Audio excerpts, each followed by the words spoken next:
The year 2025 saw national elections across Africa, from Tanzania to Cameroon to Cote d'Ivoire to Guinea-Bissau and beyond. Now, the new year 2026 will bring additional elections on the continent, which are expected to influence political, economic, and business environment in those countries. A Washington-based think tank organization known as the Atlantic Council recently hosted a panel of leaders that discussed how to navigate electoral contests in Africa and their implications for business. Let's listen.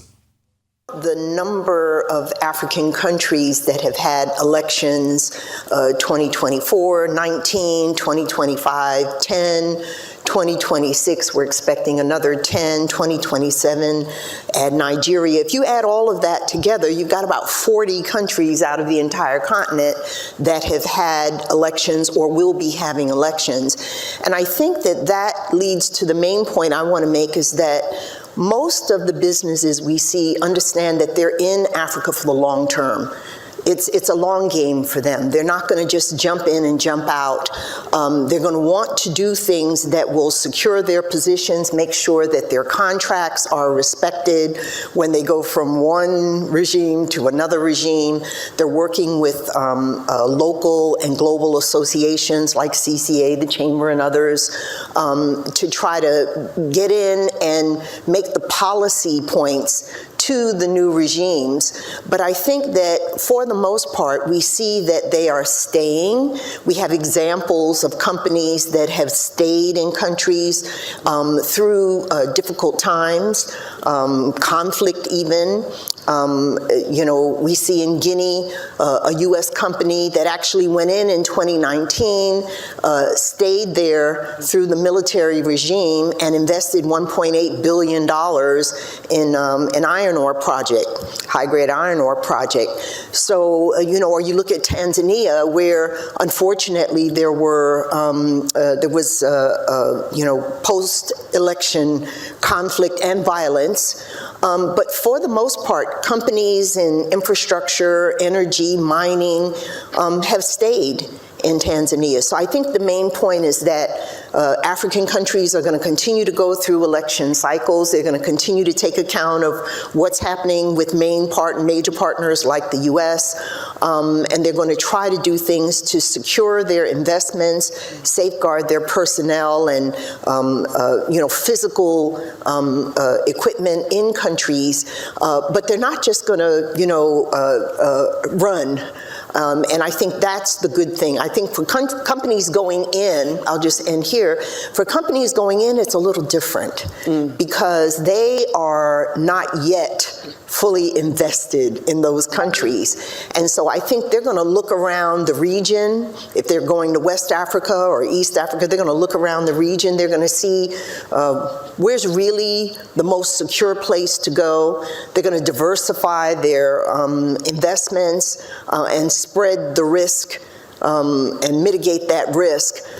They're not like the companies that are already there going to just stick it out. So I think that two slightly different approaches for those already on the continent and investing and those looking to invest. Business goes beyond the headlines. I think it's very easy to see headlines around elections or focus around, what the implications may be. But to Ambassador Futrell's point and to Florie's point, companies are beyond the headlines, looking at fundamentals. They are making long-range decisions, and so elections are indeed cycles, and they can be indications of longer-term stability of a market.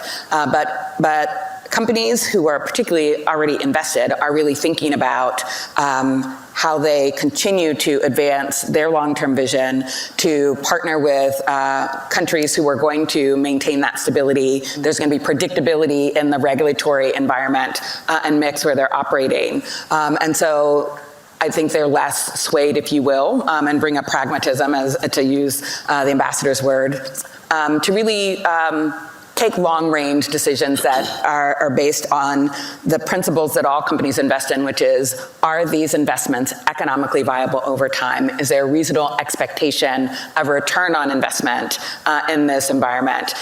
In this space, if there are disputes, be it with the government or some other entity, is there reasonable expectation of due process? Do the rules, laws, frameworks work? And that is something, that should transcend beyond government transitions. I do think the calculus is a little bit different for those companies that are considering new entrants. That's a different calculus, but again, encourage them to go beyond headlines. And I think by and large, the companies that we're privileged to work with are going beyond sort of that surface level examination of what they're seeing in the paper. The perception risks, I think we all know quite well, that there is more of a risk of perception than there is often reality. And so going beyond the headlines can help address that. What is surprising is that there's been no surprises at all.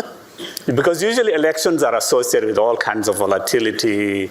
And when you look at all the indicators that give you something about the business sentiment, investor sentiment, or something like that, they all seem to be positive and in fact growing, right? So for example, African currencies are actually stabilizing, and in fact, some of them are appreciating against the dollar.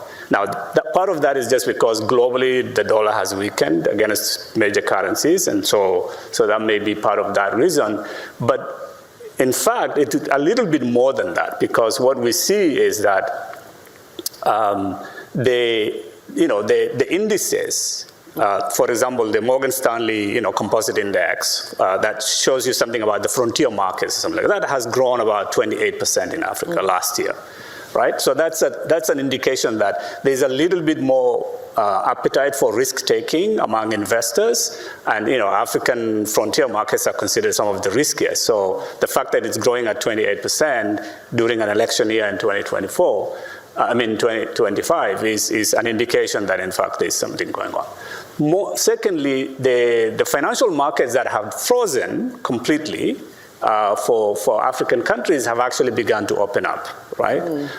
So now, a lot of countries are going back to the Eurobond market and borrowing at relatively, still relatively high, premiums, but surprisingly, after the high premiums of 2020 to 2023, by 2024 and last year, the premiums have come down substantially and are now almost at par with what you see in Latin America, right? Or even, and then finally, what we see is that these economies continue to grow, right? Even some of the ones that, so Cote d'Ivoire, for example, is one of the fastest growing economies.